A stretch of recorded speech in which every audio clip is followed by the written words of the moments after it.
the cost of living crisis, which we didn't even know we were doing, to be fair, but by providing free refreshments every time we meet, providing warm spaces, providing opportunities for people to access benefits and support via local groups that are offering vouchers for shopping and for electricity. We've been able to do quite a bit of work around that, and of course we've been safeguarding our community. But the biggest thing that we've been able to do through our images and through the learnings that we've had is to teach people and to inform people that we are really, really not hard to reach, and it's just about adjusting the way you engage and connect with our groups. So some of the things that our group have said is that they're so glad to have found us. They find our space uplifting. They like to come regularly. I mean, one mum has said she literally looks forward to a Thursday morning because that's when she gets to come to the space and it's the highlight of her week. And she just, many of the mums let us know that they just want the activities that we do to go on forever. They don't want them to end. And when you look at the limitations of funding and things like that, sometimes projects have to come to an end and we have to move to a different type of project. And at that point, we find a lot of the mums are telling us, we don't want you to stop. Okay, so who's in our community? So it's often deemed that mothers who don't engage or who are in the Black and brown communities are, you know, from underprivileged spaces or don't single parents and things like that. But we have a range of mothers. We have mothers of all ages. We have single mothers and mothers in relationships. We have mums in business. We have professional mums, doctors, midwives, nurses, teachers. We have all different types of mums, graphic designers, coding mums. We have all the different types of mums you can ask for. We have twin mums. We have mums with disabilities such as MS. We have mums who are unemployed, and we have mums who are working and navigating that world. So we have, and we also have mums of varying faiths that still come together in a space and feel a sense of community. And again, just to remind you that that just highlights that we're not hard to reach. It's just how are you reaching us? And I'll talk to you about how you can do that better. So a quick case study. I want you to think about this in the capacity that you work, or in your capacity, whether you're another mum or whether you're a nurse, midwife, in whatever capacity you work. And I just want you to think about what you would do in this scenario where a mother has had, she's a first-time mum, she's had a C-section, the baby was preterm, she was home alone, she doesn't drive, so she needs to take Ubers. And she doesn't have a car seat to be able to take the Uber. The Uber drivers are rejecting her, picking her up because she doesn't have a car seat. She's got no family around and she has no income. So I really want you to think about who you would actually get involved in this piece of work and supporting this mum. How long would that take you? And what would the limitations around your own knowledge and your role be, and how would that affect you supporting this person? Sorry about the typo there. And how likely do you think, in your experience, that a Black brown mum will just come and tell you that I've got all these issues going on? I just want you to reflect on that for 1 minute.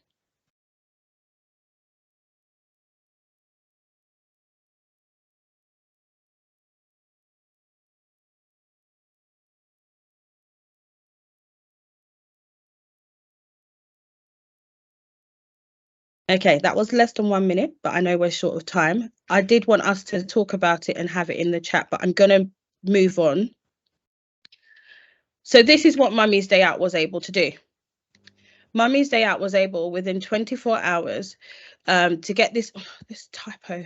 I think I'm on the wrong screen, but within 24 hours, this mother had a Medela twin breast pump. And for those of you that don't know, they are very expensive.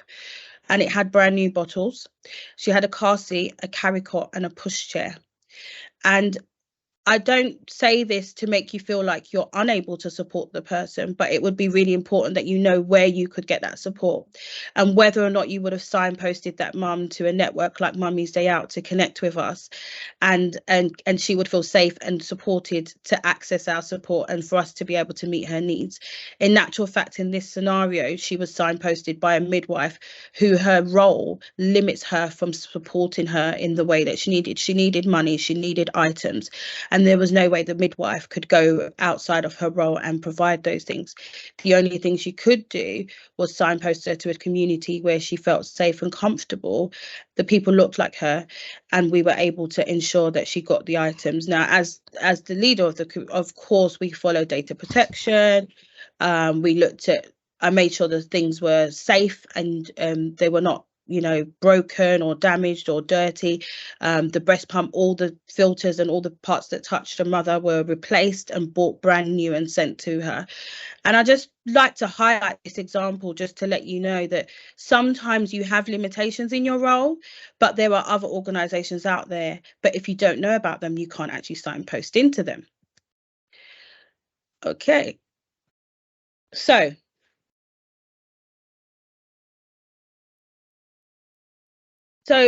thinking about equity and equality as we're here to talk about today, we know that equality means in each group has the same access to the same resources. But then to make that equitable, we need to recognise the differences in those groups and to make sure that they are actually able to access them. So I'm sure many of you have seen this image before, and you can clearly see that things have been put in place differently for each person to be able to still see the game.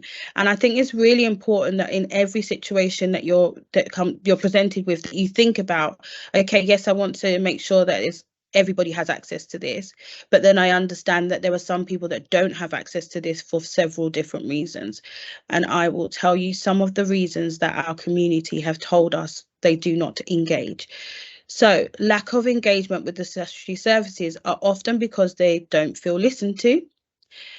It doesn't meet their needs in the first place. Many of the Black and brown women within our community have shared that they actually think suffering is part of the journey.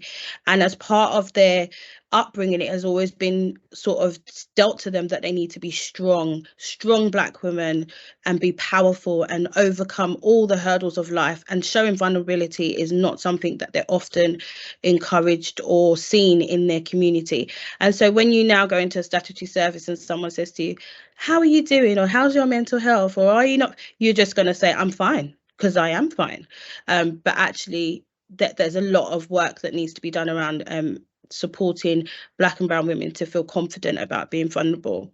Many of the mums have said they just didn't know the services even existed. They feared judgment and signposting into social services. And you can imagine when they're in a community where they feel safe, there's a lot of tolerance around some of the things that we have all experienced as Black and brown women, some of the things that we can relate with between one another. When I tell that to somebody who doesn't look like me, one, I have to then over explain it and make you understand why we do these things in our community or why we've had these experiences. And then I may start to think that you're going to report me to social services because it's so different from what you think is normal. And in that space, I mean, if you just imagine, your mum might get on your nerves so much, but you wouldn't let anybody come into your house and tell your mum that she gets on their nerves. You would want to protect your mother. And it's the same for our community. We have issues, we have our own issues, we have our own things that we deal with, but we don't want somebody else who doesn't understand those to come and start telling us, oh, well, that's silly or that's bad.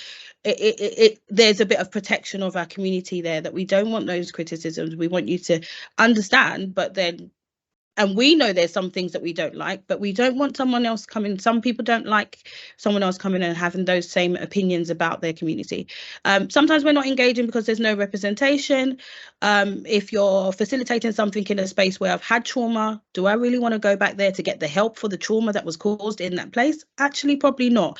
There is a polarized lens on statistics. We are walking around and going on social media and seeing every day that we are 4 times more likely to die.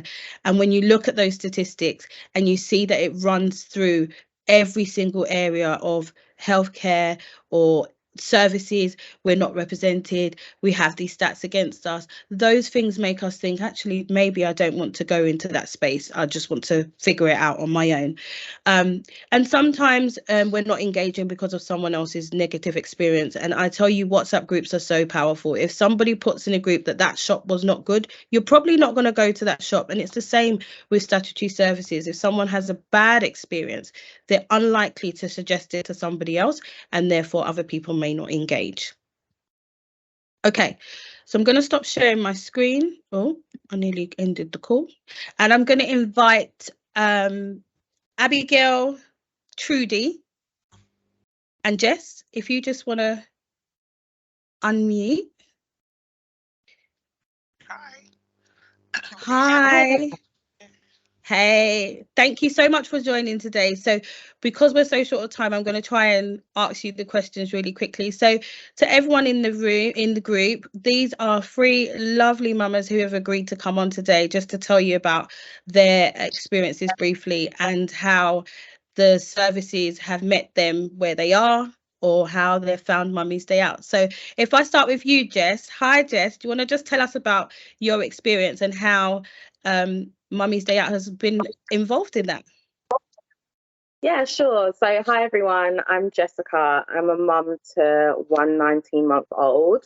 I'm a working mum, so I'm currently working from home at the moment with my 19-month-old.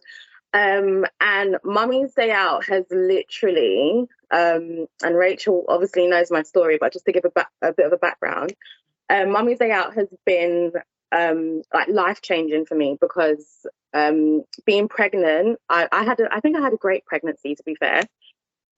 Towards the end of my pregnancy, around 36 weeks, I caught COVID, and it was literally a life or death situation.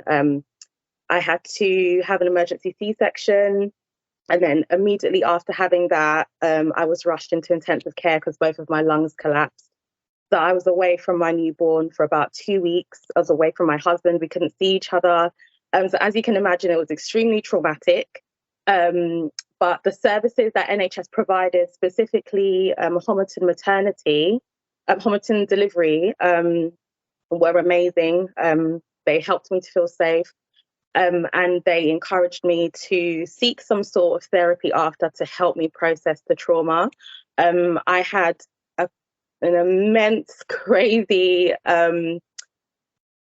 like mentally, I just wasn't okay. I had an issue with separation anxiety. So as Rachel mentioned previously, I would go everywhere with my baby. I wouldn't want anyone to have her other than my husband, even family members. It was just a lot for me.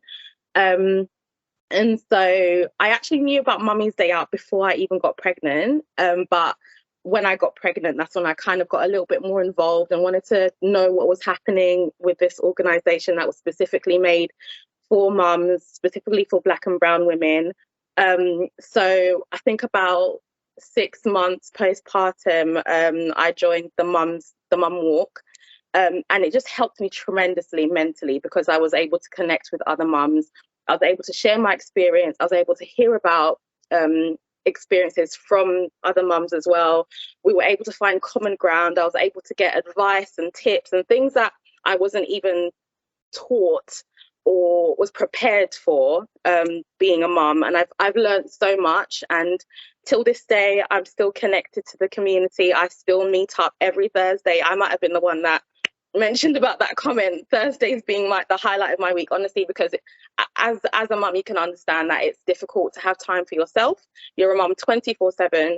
So Thursdays is literally my self-care day, and I look forward to Thursdays every single week because it's my time to connect with these other mums as well. So I should probably stop because I could probably talk for ages.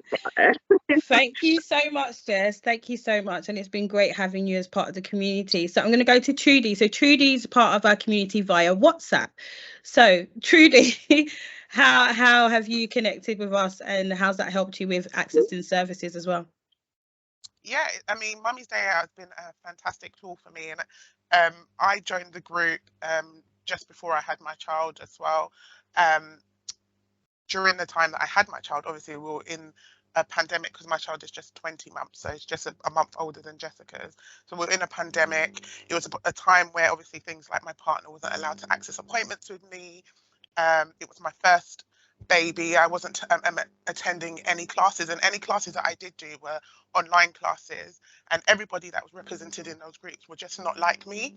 And there were things that I was going through personally as a Black woman, and as well in as Rachel said before, the statistics that it was quite prevalent in government at that time. I was having my baby, that Black women and maternal death and stuff, and having to hear that all the time in your first pregnancy was really, really daunting for me. So I thought that coming to a space like Mummy's Day Out, where you actually had people that had success stories to share, was quite helpful. It's really beneficial to be able to come to a space where people look like you, are like you, and have successes. And so it's also quite a nice space to kind of share information, to ask questions, where you're not feeling kind of supported elsewhere. You come into a space where people have been through the situation. And so having that tool has just been fantastic, basically, for me. It's been definitely, I hate to kind of mimic what Jessica said, but it's definitely been life-changing for me too, in terms of being able to connect with other mums that have gone through similar situations that I've been through.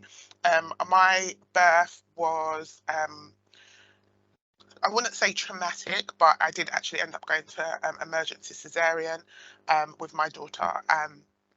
And I didn't have to have any kind of downtime and stuff, and I did come out of the hospital quite quickly.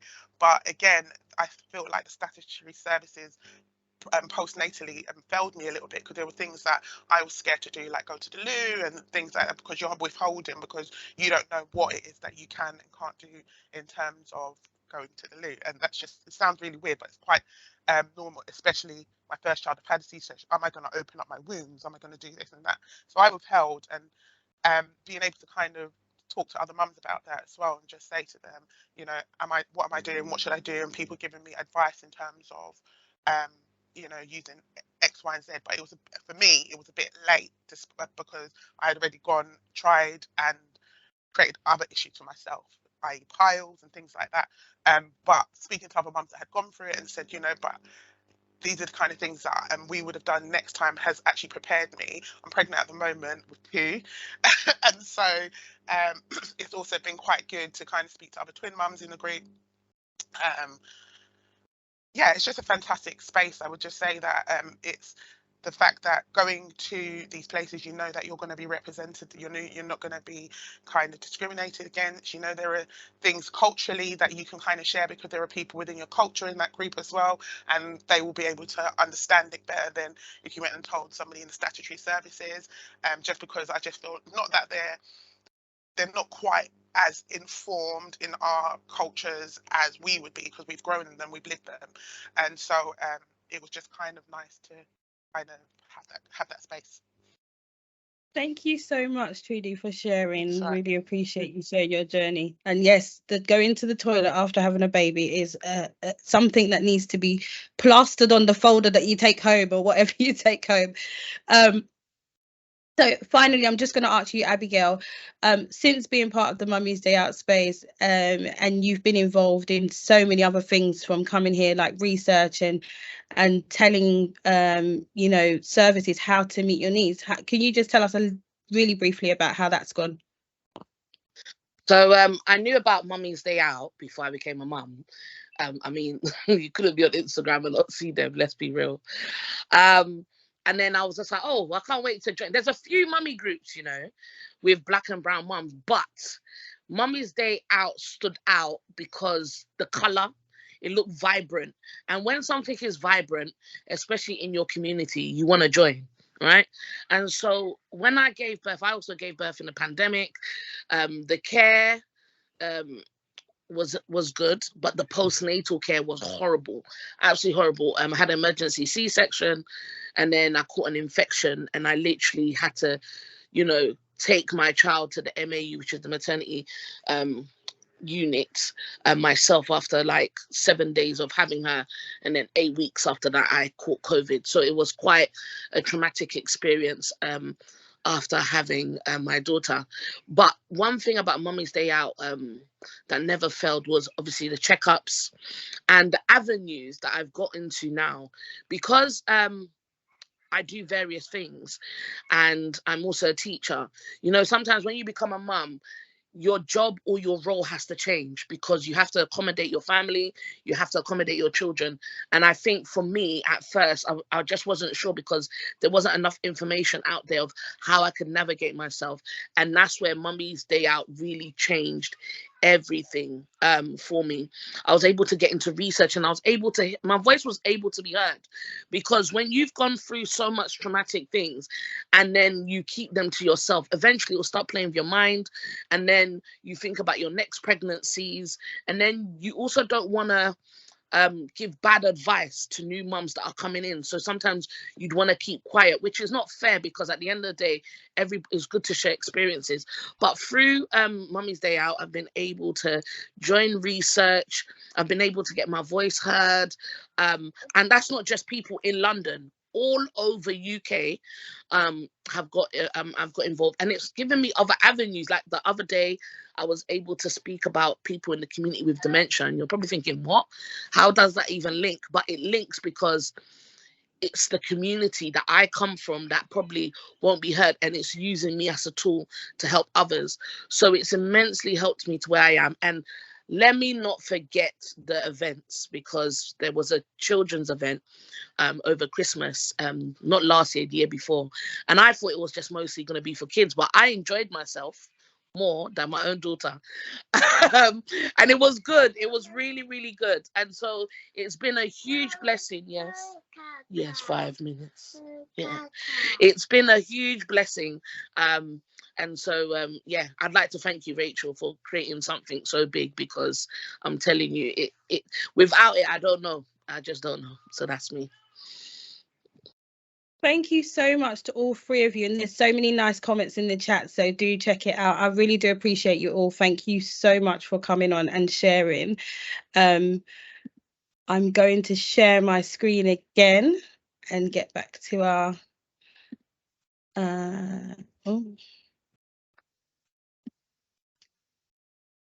Can you see my screen? Somebody let me know. Yeah, we can see it. Okay, perfect. So as you heard there are loads of, I already told you there were loads of people that were saying they're not engaging in services, but actually you just heard there that these three amazing mums have engaged in a service, a grassroots service. And so in order to, for me, in order to ensure that we're reducing inequalities, this is the statement that I have come up with, that we must ensure that they are equitable in every single scenario. So to do that, we need to understand people's differences, what they actually want, and then put that all together to meet their needs. So this is an example of the co-production model that I encourage and that I share and that we use within Mummy's Day Out. So if you can see here, my one beautiful picture when I was pregnant. As the community leader, I have my own lived experience, and then I've developed a community there in the middle. And in that community, we hold space for them to speak and share. We also ensure that they are signposted when necessary. So I'm just moving this over.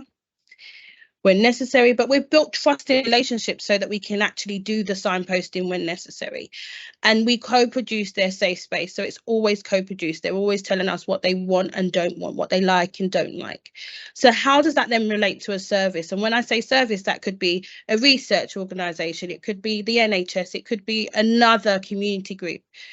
So what we do is we're signposting and informing them of your services whilst you're partnering with us, and you're going through the leader or the community group in order to access the mothers within that community or the Black and brown people within that community. And it's quite a straightforward model, but there are a lot of challenges that can come up, which I'm going to go into. Oh, now I can't move the screen. Okay, so I don't know if any of you've seen the Blob and Squares video, and I will chuck the link in the chat so that you can watch it at a later date. So if you see yourselves as the squares, let's just say the services as the squares, and you see the blobs, which are the black and brown women, that is moving, ever changing, fitting the blob into the square is not going to work. Fitting the square into the blobs is not going to work. So if we've got services that are structured in a certain way and are stuck in that way, when we have this ever-changing group of black and brown mums that are trying to, even if they're trying to access the service, if it doesn't adapt to their needs, we're just not going to be able to meet their needs. And interestingly, as statutory services are looking out at these communities, and you are making great changes, so things are being printed in different languages, there are translating services, there may be, albeit not in all services, but there are some translation services. The new the new mental health service that has been developed helps people to access it at a later date. There's no barrier around when your trauma has happened. You can still come back and get support within the perinatal period. You also think about the amount of black and brown women that have birth trauma based on the stats that we are aware of. Having that new service is great. So the statutory services are doing some work, but the problem is, as you're watching the blobs, they're changing all the time. If you remember when the George Floyd murder happened, the black and brown community changed completely. Many of the mothers let us know that this is the first time I've ever felt confident to be able to speak about racism, or or racism that's actually happened to me. I've never been able to actually address it. I kind of dismiss it and let it go. But as these current affairs were taking place, people built confidence and they got vocal. As reports are coming out, as reports such as the 5 times more report comes out, people are feeling like, oh, you've talked about me, you said my story, it was written by somebody who looks like me, it was for me and by me, I was a part of it. And so the blobs are forever changing. So the statutory service may have done some work, but you still got to keep checking what the changes are happening and what the current climate is for those people. And we still have all the fears of why we don't engage in the first place. So a clear example of co-production. So as I already told you before, I work within the NHS, supporting the Equity Board as the chair, and also as a participation worker for getting people to communicate their needs and their views in the NHS Health Service, perinatal mental health service. So recently, there was the launch of the Ocean service, which is offering compassionate emotional support for those living through birth trauma and birth loss. And immediately I thought many of my community members have had this experience, and we are meeting, so we're getting the black and brown mums in the space. But when you look at the data and you look at how many people are accessing the services, how many black and brown women are represented there. So thankfully for me, and within the Ocean team, we have such forward-thinking team who have some experience of partnership work, and we partnered to ensure that we engage black and brown mothers within the trust. We raise awareness of the service that is available, and we offer group therapy or individual therapy by the end. So we'll just help them to get signposted in and to actually go through their self-referrals, or we refer them in. And this is a picture here of the mums and the psychologist who is present every single session. We also have a private room where the psychologist can take someone away if they ask for it, but also she just sits and enjoys with us, and if anything comes up, she can interject and share her knowledge as a psychologist. So how's it going? It is going brilliantly. We have developed some really good opportunities to support understanding of mental health during the perinatal period. It presents itself very differently for different people. Many of the black and brown women have said that, you know, it presents itself as just irritation, and understanding that being irritated is really a thing in the, you know, within the within the mental health sphere and within your perinatal period. We have an on-hand psychologist who's always available to help us. We validate experiences. So one of the experiences that one of the mums has given me permission to share is that she was sitting on the floor in this room, and you can see a colourful, bright room. And she was sitting on the floor, and she was saying that when she goes to bed at night, she looks up to the, she closes her eyes and she can see the lights that were above her as she was having her baby. And in the lights that were above her when she was having her baby, she could see the reflection of her C-section. And that keeps coming in her mind when she's going to bed. Now, this was a very flippant comment. It wasn't kind of, oh, I have this problem, can you help me? My mental health is not okay. She just said what she experiences when she goes to bed. And she said, it's been 8 months since I had my baby. I don't know why I still see this. And in that moment, we were able to tap into our psychologist and explain to her what that is and why she's having that, and that it's a flashback, and then to talk to her about what support she can get with navigating how she feels about the scenes that she's seeing. And that also validated some of the other people in the room to understand about the various ways mental health can appear. We raise awareness around the services within the NHS and within the mental health service, but we also then had the cost of living support from the children's centre, who then came and gave people vouchers towards their electricity and gas and towards buying food and shopping. And this is something that, to be really honest, these women would not have a clue about. They wouldn't know that it even exists. If they're not going into the children's centre, if somebody that they feel comfortable with is not asking them about it, they're not going to go and say, I need help financially. It's just not going to happen. And so we've co-produced this space. Everything we do there, every week, we're asking, what would you like us to do next? How would you like us to go? And to be honest, we wanted to end up with, yes, we want a group therapy session. But at the beginning, the mums turned around and said to us, we don't want that. We just want to come here and chill and talk. And we facilitated that. And sometimes it's very difficult with commissioners, projects being commissioned, the finances behind it. You need to have goals met and targets met. And sometimes it's that blob and square situation. Actually, the blobs just want to blob. They don't want to be put in the square. They don't want to look like a square. They don't want to change into a square. They just want to be able to blob. They don't mind the squares coming in a little bit and telling them they're specialists and the knowledge they have and sharing with us, but they don't want to be changed. They don't want to have to change the way they work. And of course, our spaces are full of lots of cuddles and playing and sharing and laughter, sharing memes and TikToks and all sorts of things goes on in there. And it's very, very relaxed. So it's really important that I tell you that when you are going to embark on some kind of partnership working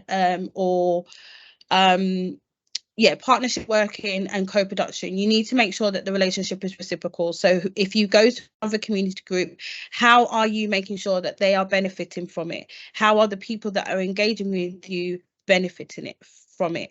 Make sure it's respectful. And to make it respectful, one of the key things that I'd like to say today is that if you don't know or don't understand, just ask. Don't try and guess.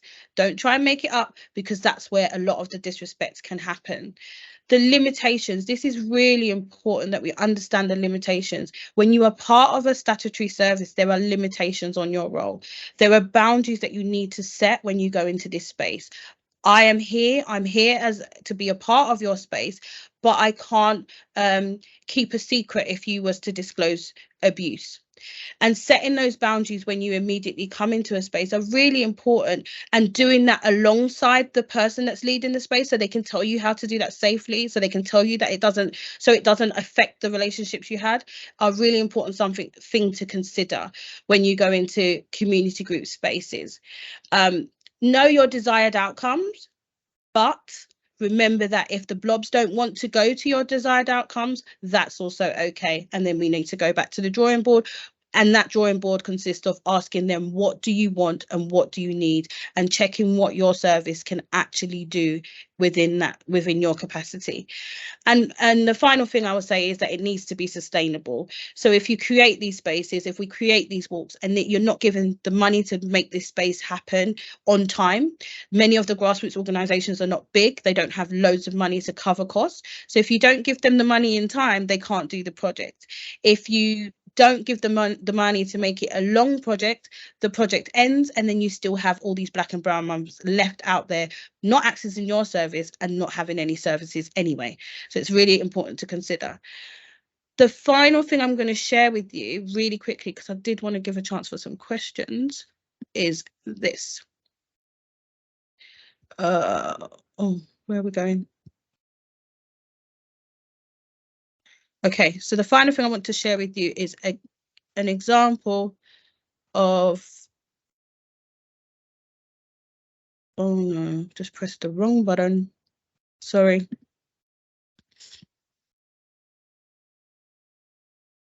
And I hope you can still hear.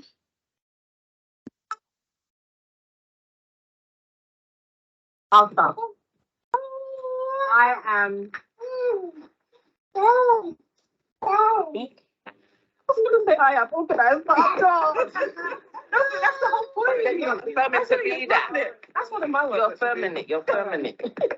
I am organised. I'm just going to rewind that so you can actually hear that. Okay. I'll start. I am. I was going to say I am organised, but I'm not. That's the whole point. You're determined to be that. That's one of my words. You're permanent. You're permanent. I am organised. I am organised.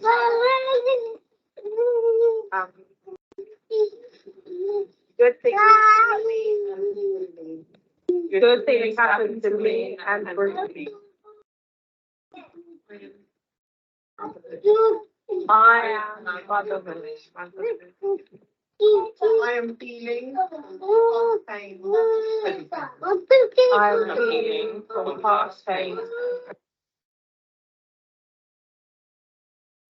Okay, so that last piece there was something that they decided to do, that once they end each session, they want to do some affirmations just to ground themselves and to take off with them for the week and come back next week with a new affirmation for themselves. And it is just so beautiful, and they helped ground each other. Thank you so much for listening.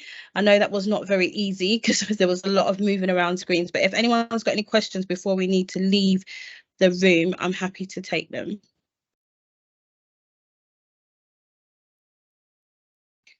Leanne? Hi, Rachel. Hopefully you can hear me. Can you hear me okay? Yeah, it's just crackly, but... Okay, sorry. Hopefully I'll be quick, hopefully get the message.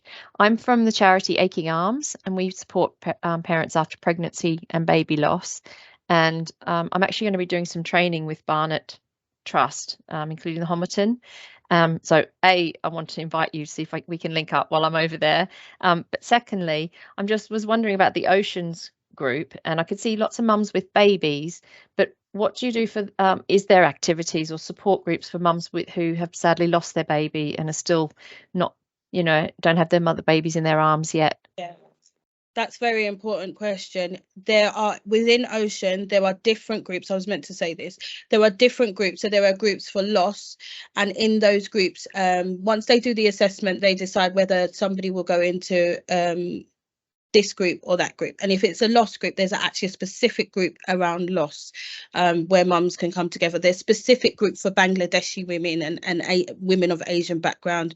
We also partner with a organisation called WHFS, who support with peer support as well for a range of other experiences. So there's different pathways within Ocean that mums will go down. This particular piece of work is for Black and brown mums, and we're just kind of taking them from the place of not having any knowledge of the mental health situations they might find themselves in, and then providing that support loosely as a sort of a pre-intervention, and then hopefully signposting in where necessary. I think somebody put in the chat.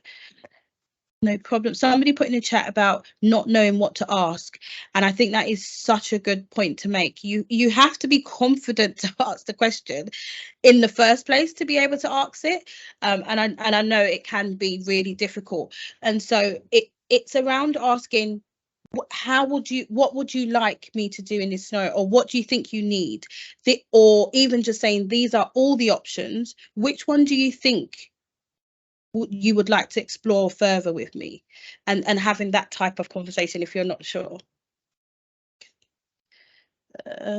Is there any other questions?